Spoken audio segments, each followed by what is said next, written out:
முன்னேறி வந்துட்டு இருக்கிறேன். ஆமென். ஹalleluya. சரி, அப்ப என்ன சொல்றாரு ஆண்டவர்? உனக்கு ரெஸ்ட் கொடுக்கறான்னு என்ன அர்த்தம்?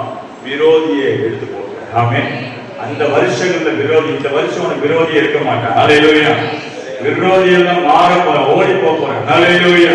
விரோதி எல்லாம் கர்த்தர் ஒதுக்க போகிறார். ஆமென். என்ன நடக்குதா? அடுத்து நீ என்ன ஆண்டவர் தெரியும், என் பிள்ளைகள் கஷ்டத்தோட இருந்தா ஒரு வேலையும் செய்ய மாட்டாங்க. என் பிள்ளைகள் கஷ்டத்தோட இருந்தா என்ன செய்யாதுங்க? ஒரு வேலையும் செய்யாது. அப்படின்னா என்ன, எதிர்காலத்தை யோசிக்காது. அதனாலதான் ஆண்டு என்ன பண்ணாரு, இப்ப உதாரணத்துக்கு பக்கத்து வீட்டுக்காரன் பிரச்சனை வச்சுக்கிடுவான். எஸ்தர் வீட்டுக்கு என்ன, ஒரு பக்கத்து வீட்டுக்காரன் என்ன பண்ணிட்டான், மாட்டிச்சான். அப்போ இந்த பக்கத்து வீட்டுக்காரனே நினைச்சு நினைச்சு 24 நாள் வேலை ஓடுதா? ஓட மாட்டேன். ஏன்? அவன் பேசுறதுதான் நினைவு வருது. யாரை பார்த்தாலும் அவனை பார்க்குற மாதிரியே இருக்குது. ஆகவே உன் கையும் ஓடல, காலும் ஓடல, வேலையும் ஓட மாட்டேது. அப்ப எஸ்தர் என்ன நினைப்பாப்புல, கவனமா வெள்ளாம செய்ய முடியுமா? வேலையை கவனிக்க முடியுமா? அதனாலதான் ஆண்டவர் சொல்றாரு, சித்ரா உன் விரோதியை நான் என்ன பண்றேன், ஒதுக்குறேன். அப்பதான் நீ ரெஸ்ட்ல இருப்ப. நீ ரெஸ்டா இருந்தாதான் நீ என்ன நினைப்பா, உன் குடும்பத்தை குறித்து நல்ல தரிசனம் வைப்ப. ஹல்லேலூயா சொல்லுமா, ஹல்லேலூயா சொல்லுமா.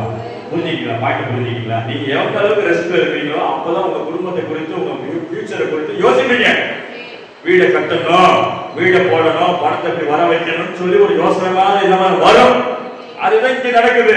இங்க என்ன நடக்குதா, அந்த ராஜாவுக்கு இலைப்பாறுத கட்டளைக்காரன் தேவன், நீ ரெஸ்ட்ல இருக்கா. ஆமென்.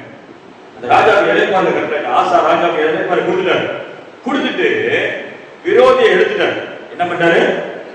விரோதி எடுத்தோடனே அவன் இப்போ பலமான யூதாவின் பட்டணங்களை கட்டுகிறான். அல்லேலூயா. நீங்க கட்டுகிறவர்களாய் மாற. அல்லேலூயா. உங்க குடும்பம் கட்டப்படணும். ஆமென்.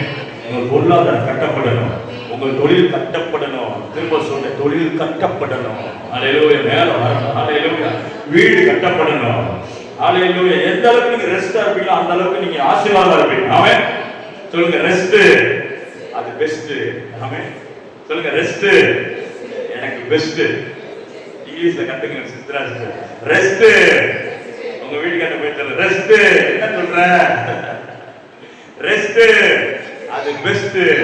ஆமென். இன்னைக்கு ஆண்டவர் பெஸ்டான செய்தி 4 பேருக்கு கொடுத்துட்டார். ஹல்லேலூயா. நிறைய மிஸ் பண்ணிச்சு. ஹல்லேலூயா. உங்களுக்கு சொல்றேன், எனக்கு சொல்றேன். ஆமென். இந்த வர்ற வருஷங்களை கட்டுவோம். ஹல்லேலூயா. சொல்ல, கட்டுவோம், வீடுகளை கட்டுவோம். ஹல்லேலூயா. தேசத்தை சுதந்திரிப்போம். ஏன்? எதிரி இல்ல. எதிரி இருந்தாதான் நீ பின்வாங்குவ. உன் எல்லையில எதிர் சத்துக்கள் வந்தனாலதான் நீ ரெஸ்ட்ல